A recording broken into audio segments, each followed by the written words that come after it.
Magandang tanghali! Kumusta po? Narito po ulit ang update natin para sa lagay ng ating panahon ngayong tanghali po ng August 16, 2024 na kung saan sa ngayon ay patuloy pa rin nakabagat ang hangin na umiihip po dito sa ating bansa habang mayroon pong dalawang shallow LPA na nabuo sa northeastern part ng ating bansa na tinawag nga po ang mga ito na Invest 97 at 98W.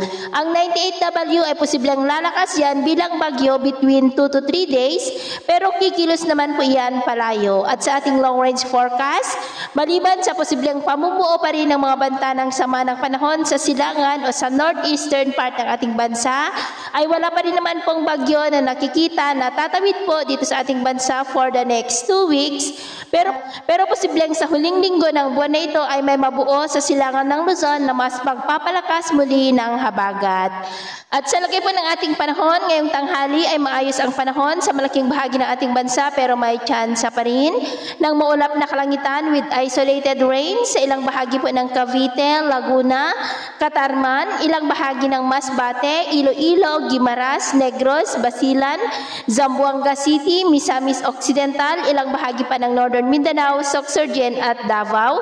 At sa susunod na mga oras ay posible pa rin ang maulap na kalangitan with isolated rain sa may Ilocos Norte, ilang bahagi ng Cordillera, ilang bahagi lamang ng Cagayan at Isabela, lalo po sa silangang bahagi, Tarlac, Nueva Ecija, ilang bahagi ng Calabarzon, Camarines Sur, Mindoro Provinces, ilang bahagi ng Aklan, Negros, Bohol, Cebu, Eastern Samar, ilang bahagi po ng Zamboanga Peninsula, Northern Mindanao, Caraga, Sorsogon at Davao. Kaya kung lalabas tayo sa ating matahanan, ugaliin lamang po natin lagi ang magdala ng kahit na nung panangga natin sa init ng araw at proteksyon na din po sa mga biglaang buhos ng ulan.